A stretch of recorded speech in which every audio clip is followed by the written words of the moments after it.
კვარაცხელია წავიდა, რას წერს იტალიური პრესა ხვიჩაზე ხვიჩა კვარაცხელია ნეაპოლისთვის მხოლოდ ფეხბურთელი არ ყოფილა. ის გახდა სიმბოლო, იმედი, ნამდვილი ვარსკვლავი. მაგრამ ყველაფერი შეიცვალა. იტალიური პრესა უკვე ღიად წერს, ხვიჩა წავიდა. და ეს უბრალოდ ტრანსფერი არ არის, ეს არის განშორება.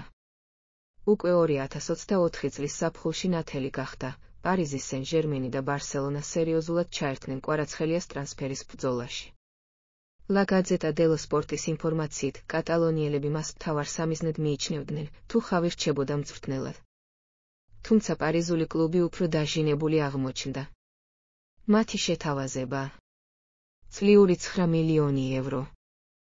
იმ ფონზე, როცა ნაპოლი აძლევდა მხოლოდ 4-5 მილიონს.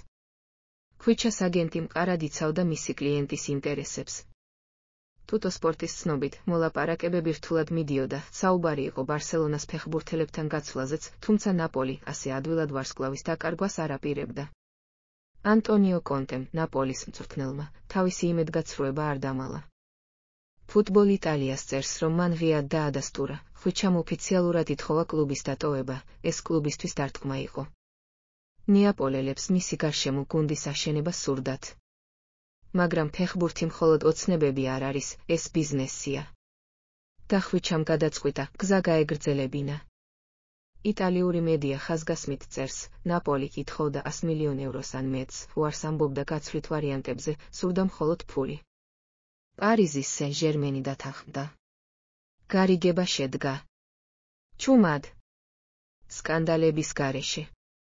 და ხვიჩამ მხოლოდ მოკლედ თქვა, გმადლობთ ყველაფრისთვის ნეაპოლო, იგი წავიდა ქალაქიდან, სადაც გმირი გახდა. გადავიდა პარიზულ კლუბში, იქ სადაც ვარსკვლავები უფრო ძლიერად ანათებენ, მაგრამ წნეხი უფრო დიდია. დღეს იტალიური პრესა მას უკვე გარედან აკვირდება, პატივისცემით და მცირე სინანულით. ეს ერთი თავის დასასრული იყო. და მეორე თავის დასაწყისი.